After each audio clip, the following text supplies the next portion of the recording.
Hello friends, मैं मोनिका, आपकी gardener दोस्त। आज आपको ये टमाटर के सीडलिंग्स को मैं ट्रांसप्लांट करने लगी हूँ, तो ये दिखाती हूँ कि किस तरह से ट्रांसप्लांट करने हैं। ये देखिए, टमाटर का सीडलिंग है और ये बड़े बहुत लंबे लंबे सीडलिंग्स लेके आई हूँ। चलिए मैं आपको ऐसे दिखाती हूँ। ये देखिए, इतने लंबे लंबे सीडलिंग्स लेके आई हूँ मैं। और ये क्यों लंबे लेके आई हूँ, लगाते हैं। चलिए बात करते हैं। सबसे पहले मिट्टी की बात करते हैं। तो ये सीडलिंग्स में जो है 12 इंच से थोड़े से बड़े ही हैं ये गमले। इनको 12 इंच का नहीं कह सकते। ये देखिए, ये जो मेरा गमला है ये 12 इंच का नहीं है, 12 इंच से थोड़ा बड़ा ही है। तो इस गमले में मैं एक सीडलिंग लगाऊंगी। इसमें एक्चुअली मैं दो लगाऊंगी, है ना। दो एक साथ लगे रहें तो ज़्यादा घना और बड़ा हो जाता है, बस आपको न्यूट्रिशन ज़्यादा देना पड़ता है। तो इसमें देखिए, मैंने ऊपर ऊपर इतनी सारी लेयर तो अभी मिलाई है वर्मी कंपोस्ट की। देखिए, ये वर्मी कंपोस्ट है, ये इस तरह से ये मिलाई है। और साथ में मैंने मिलाया है फंजीसाइड पाउडर। आपको ये वाला गमला दिखाती हूँ, चलिए इसमें आपको दिखे तो। ये मैंने डाला है फंजीसाइड और ये डाला हुआ है, देखिए ये खाद, ये देखिए। और इतनी लेयर गमले में ऊपर मिलाई है। और ये जो वाइट वाइट दिख रहा है, ये मैंने थोड़ा सा चूना पाउडर डाला है, वो वाला बुझा हुआ चूना, जो मतलब गर्म होता है पानी में डाल के, वो वाले बुझा हुआ चूना, जो कि कली की दुकानों पे भी मिल जाता है। उनको पेस्ट जैसे मिलता है, उनको कहो बुझा हुआ चूना दो। या फिर पान की दुकान पे मिलता है, वो बड़ा सेफ़ है क्योंकि उसमें आपको कुछ सोचना नहीं है। तो वो चूना मैंने इसमें आधा आधा चम्मच डाला है, क्योंकि टमाटोज़ को कैल्शियम बहुत चाहिए होता है। अगर आपके पास जिप्सम है तो थोड़ा सा जिप्सम डाल दें, 1 चम्मच, उसमें कैल्शियम बहुत होता है। नहीं तो चूना डाल दें, बहुत सबसे सिंपल और अच्छा उपाय है कि हम इसमें चूना डाल देते हैं। अब क्या करते हैं, देखिए ये मैंने मिट्टी तैयार की है, ऊपर ऊपर मिलाई है ना। अब इसको अच्छी तरह से मिला देंगे। अच्छा, जो सॉइल मिक्सचर जो है ना, ये एक्चुअली मेरा पहले जो गमलों में ऑलरेडी कोई पौधा जो है सीजनल वाला, उसके लाइफ कंप्लीट हो गई थी, वो वाला गमला है। लेकिन अगर आपको जो मिक्सचर तैयार करना है सॉइल का, अगर ऑलरेडी आपके पास पड़ा है तो आप ऐसे करेंगे, जितना आपका गमला है तो उसमें आप जो है, अब लियो देखो डब्बे का शोर कर रहा है बहुत ज़्यादा, तो वो जो है उसमें जितना आपका गमला है ना, कोई भी किसी भी साइज़ का गमला हो, उसमें ऊपर 2-2 इंच जो है वो लेयर बना दीजिए मिट्टी की। लियो बेबी, नहीं करो शोर। और अगर आपने नई सॉइल तैयार करनी है तो ऐसे करिए, एक हिस्से मिट्टी लीजिए, एक हिस्सा बजरी लीजिए, रिवर सैंड जिसको कहते हैं, यमुना रेती भी कह देते हैं उसको, वो लीजिए। और उसमें 1.5 हिस्सा खाद मिलाइए, क्योंकि ये जो सब्जी के पौधे होते हैं ना, इनको खाद बहुत ज़्यादा चाहिए होती है। तो इसलिए, क्योंकि इनमें फ्रूट्स लगने होते हैं, तो इसमें एक चीज़ है कि हमें अभी भी खाद अच्छी देनी है। और उसके बाद जो है ना, हमें क्या करना है कि हर हफ्ते के करीब इसको 1 मुट्ठी वर्मी कंपोस्ट वगैरह ज़रूर देनी है। क्योंकि इनको मैं 12 इंच के गमले की बात कर रही हूँ, अगर ज़मीन में है तो थोड़ी ज़्यादा दे देंगे। मेन स्टेम जो पौधे का होता है उससे थोड़ा दूर करके खाद आप हर हफ्ते दें, तभी आपके पौधे में अच्छे जो है वो फ्रूट्स आएंगे और अच्छा ग्रो करेगा। अब देखिए, मैं टमाटर सीडलिंग की जब आपसे बात कर रही हूँ, ये इतना लंबा सीडलिंग लेके आई हूँ मैं। सीडलिंग क्या है, ये छोटा पौधा ही कह लीजिए इसको। अच्छा, टमाटर में एक क्वालिटी होती है कि जब भी इसका आप सीडलिंग जो है ना ट्रांसप्लांट करने लगते हैं, टमाटर में क्या होता है, ये जो जगह होती है ना, यहाँ से छोटे छोटे रोम होते हैं इसके ऊपर, छोटे छोटे से, बहुत छोटे छोटे से रोए होते हैं, बहुत ज़्यादा। इसको पास करके मैं दिखाऊं तो दिखेगा, ऐसे छोटे छोटे। आप लोग जानते भी हैं कि इसके पौधे में, कई पौधे ऐसे होते हैं जिनके स्टेम में छोटे छोटे रोए होते हैं। तो इसमें ये क्वालिटी होती है टमाटर में कि अगर हम इसमें यहाँ इस पोर्शन को भी मिट्टी में दबा दें ना, तो यहाँ से भी रूट्स आएंगी। एक तो रूट्स ये हैं, फिर हमने ज़्यादा इसको मिट्टी में दबा दिया तो यहाँ से, यहाँ से, यहाँ से, यहाँ से चारों तरफ रूट्स आएंगी। और जितना ज़्यादा रूट सिस्टम किसी भी पौधे का डेवलप्ड होता है, उतना ज़्यादा वो ज़मीन में से न्यूट्रिशन लेता है, उतना ज़्यादा वो हेल्दी रहता है।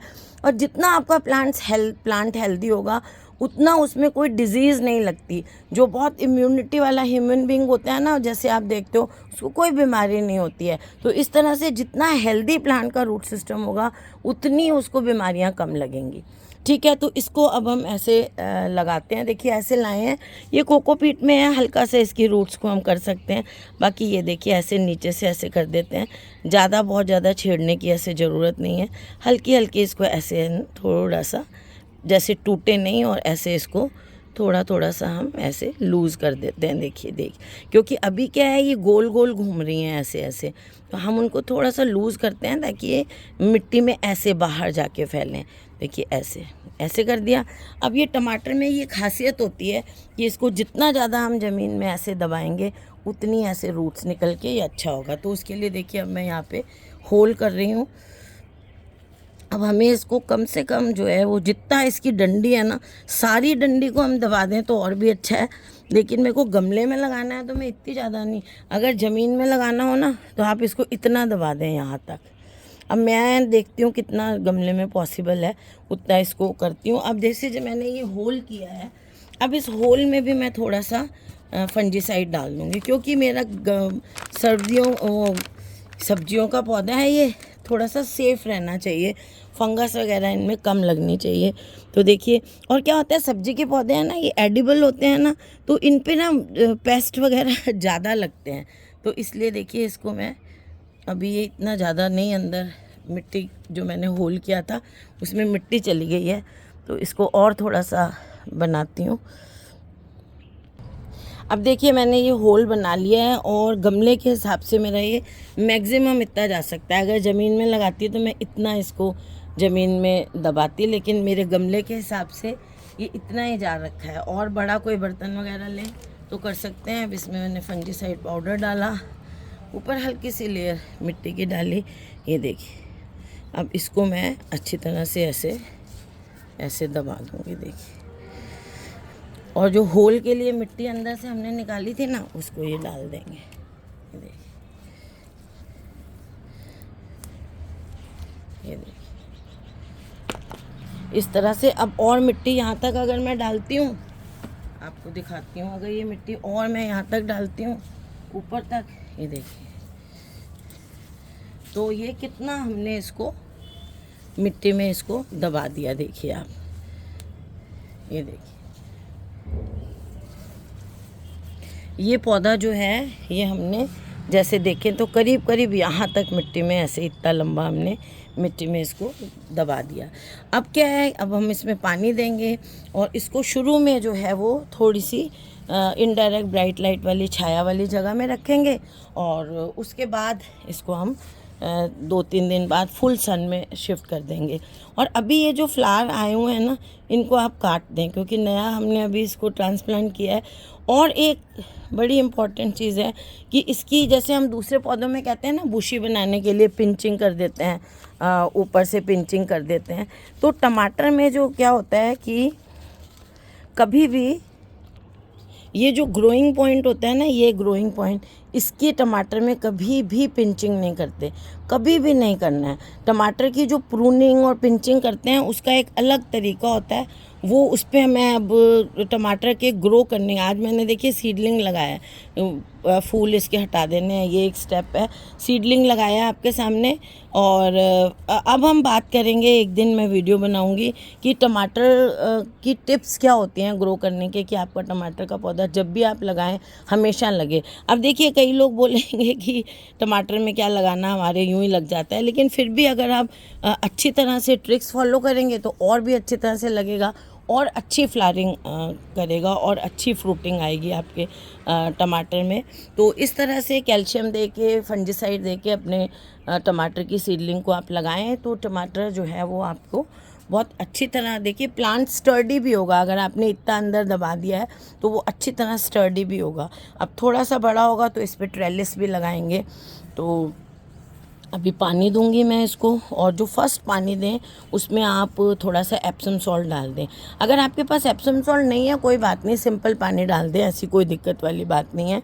या आपके पास कोई डिस्प्रिन की आसपास मेडिकल की दुकान हो, डिस्प्रिन की गोली ला के 1 लीटर पानी में, एक नॉर्मल साइज़ की जो गोली आती है, मिलीग्राम वगैरह मैं ध्यान नहीं देती हूँ, नॉर्मल जो डिस्प्रिन की गोली आती है मांगते हैं दुकानदार से, वो दे देता है, वो आप घोलिए और उस फर्स्ट पानी में वो डाल के दीजिए। उससे क्या आपका पौधा शॉक में नहीं आएगा और अच्छी तरह से वो सेटल हो जाएगा। तो फ्रेंड्स, अगर आपको भी टमाटर की सीडलिंग्स लगानी है तो आप इस तरह से लगाइए। और मैं सोच रही हूँ कि अब आगे एक आधी वीडियो ऐसी डालूँ कि टमाटर आपको बताऊँ कि मेरे टमाटर, इसमें भी मैं लिंक दे दूँगी, टमाटर को सीड से कैसे उगाना है, उस पर मैंने वीडियो बनाया हुआ है। और मेरे हिसाब से बेटर ये रहता है कि आप बाज़ार से हाइब्रिड सीड्स अच्छे से ला के लगाएं, क्योंकि जो बाज़ार में आजकल टमाटर मिलते हैं वो हाइब्रिड टमाटर मिलते हैं, और उनके हम सीड्स लगाते हैं ना तो घर में तैयार किए हुए, तो क्या होता है वो कौन सी जनरेशन के हैं क्या है पता नहीं चलते हैं, तो उनसे कई बार ना टमाटर अच्छे भी निकल आते हैं, ऐसी बात नहीं है, लेकिन कई बार चांसेस ऐसे होते हैं कि टमाटर जो है वो अच्छे नहीं आए। और बाज़ार से जो सीड्स लाते हैं उनमें आपके जो आप वैरायटी देख के जैसे लाएंगे तो उसमें अच्छे सीड्स उस अच्छे जो हैं वो आते ही आते हैं टमाटर। अब ये तो मैं नर्सरी से लेके आई हूँ और लगा रही हूँ, आपको दिखा रही हूँ, तो आप भी इसी तरह से टमाटर की सीडलिंग का देखिए, ट्रांसप्लांटिंग करिए और अच्छे से टमाटर एंजॉय करिए। इस बार मैं भी, कई लोग कह रहे हैं सब्जियाँ आप नहीं लगाते, तो देखती हूँ टमाटर से शुरुआत करती हूँ। वैसे मेरे पास जगह नहीं है सब्जियाँ लगाने की और मुझे बहुत ज़्यादा शौक़ भी नहीं है, तो चलिए फिर आप लोगों के कारण इसको भी देखते हैं करके। तो फ्रेंड्स, अगर आपको ये वीडियो अच्छा लगा हो तो इसे लाइक करिएगा, शेयर करिएगा और मेरे चैनल को सब्सक्राइब करिएगा। Okay friends, bye.